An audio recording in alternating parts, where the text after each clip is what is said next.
Fala galera, beleza? Bora fazer mais um probleminha. É um exercício da UECE 2021. Fala aí então sobre pêndulo e mais uma vez a gente está esbarrando ali um pouquinho de força centrípeta e conservação de energia mecânica. Bora lá ver como que a gente resolve esse probleminha. Deixa eu acertar aqui. Pronto. Um pêndulo de comprimento L e esfera pendular de massa M está preso a um suporte fixo e é posto para oscilar livremente em um local onde a aceleração da gravidade é constante e com módulo igual a g. Abandonando-se o pêndulo com o fio a partir de uma posição horizontal, a força tração no fio, quando a esfera passar pelo ponto mais baixo da trajetória, terá intensidade igual a... Agora preciso descobrir. Repare que é um exercício literal, que significa que não vai ter respostas numéricas com unidades de medida, vai ser só uma formulinha, né, que eu vou chegar ali. Então, ele está querendo saber, a força de tração lá embaixo é igual a mg, ou seja, é igual ao peso do corpo? É o dobro do peso? É o triplo do peso? É o quádruplo? É o quíntuplo? Então, a gente precisa descobrir quantas vezes a força de tração é em relação ao peso no ponto mais baixo. Vamos traduzir o enunciado e entender o seguinte, ele está falando para nós que existe um pêndulo, esse pêndulo está preso lá em algum lugar, né? E ele foi solto de uma posição horizontal. Então, bora lá. Ele foi solto de uma posição perfeitamente horizontal. Aí, a esfera pendular de massa M, ali.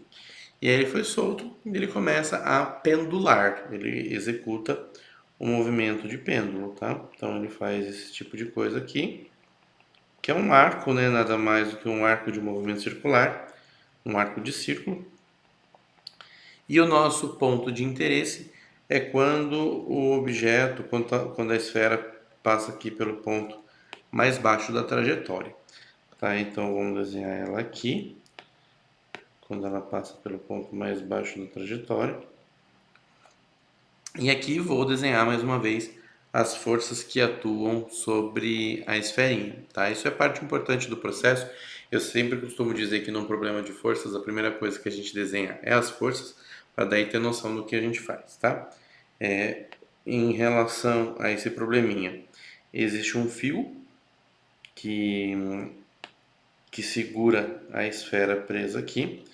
Então, se existe um fio e ele está esticado, existe também uma força de tração. Eu represento assim, com a letra T. Além disso, tem a atração da Terra sobre a esfera, que é a força-peso. E como está executando um movimento do tipo circular, apesar de não ser um círculo completo, é um movimento curvilíneo, né? Então ele tem uma força centrípeta ali, uma força resultante centrípeta. E eu posso escrever força resultante é o produto da massa pela aceleração, segundo a lei de Newton. Como eu estou em movimento curvilíneo, essa força resultante é centrípeta e a aceleração também é centrípeta. Na verdade, se eu pegar qualquer outro ponto do movimento, tá? Ele tem a força resultante tangencial e tem a força resultante centrípeta. No ponto mais baixo, a força tangencial é zero e eu só preciso analisar a força centrípeta, tá? Aqui na resultante, eu tenho que lembrar que a força centrípeta, para que ela seja resultante centrípeta, a força resultante tem que apontar para dentro do círculo. Então, ali eu tenho duas forças, né? Tração para cima, peso para baixo. Para que a resultante aponte para o centro, e o centro está aqui no que eu estou chamando agora de O, tá? A força de tração tem que ser maior que o peso. E aí, lá na resultante, eu posso escrever assim, ó. Vetorialmente tem que ficar tração mais peso é massa vezes aceleração centrípeta. Quando eu tirar a setinha de vetor, que eu for fazer as continhas, aí eu tenho que considerar o sentido dessas forças, né? E aí a dica para você é a seguinte: é sempre quem aponta para dentro menos quem aponta para fora do círculo. Tração aponta para dentro, peso aponta para fora. Então, na hora que eu tirar a setinha de vetor, vai aparecer T menos P igual a mv quadrado dividido por r, porque a aceleração centrípeta é v quadrado sobre r, tá? Agora, o que eu consigo melhorar nessa expressão? Primeiro, que eu consigo calcular peso como mg.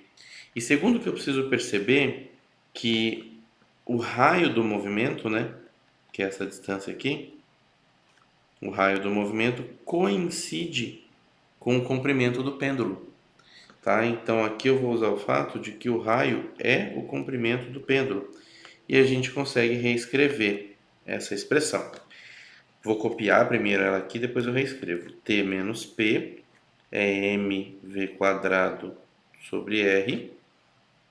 Então eu consigo escrever assim, ó, T menos mg igual mv quadrado dividido por L, já que o comprimento do fio equivale ao raio da trajetória. Por enquanto não tem muito o que fazer, né? Eu quero descobrir a força de tração, então isso aqui tudo me implica que a força de tração é mv quadrado sobre L mais mg.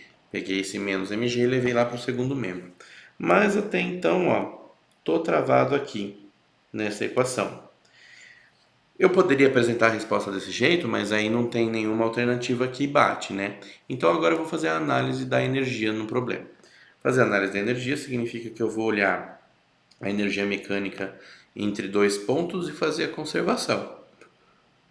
Eu costumo chamar o ponto aqui no começo de ponto A e o meu ponto de interesse de ponto B. E aí vou escrever energia mecânica nesses dois pontos. Para que eu consiga escrever energia mecânica, eu tenho que colocar um referencial de altura nesse problema. E aí eu vou escrever aqui então, vou fazer assim, ó. Vou escolher o meu referencial de altura, ou seja, o meu chão.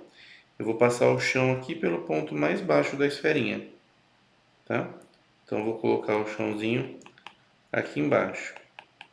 Sendo assim, a altura que a esfera tem em relação ao chão lá no começo equivale ao comprimento do fio mais uma vez.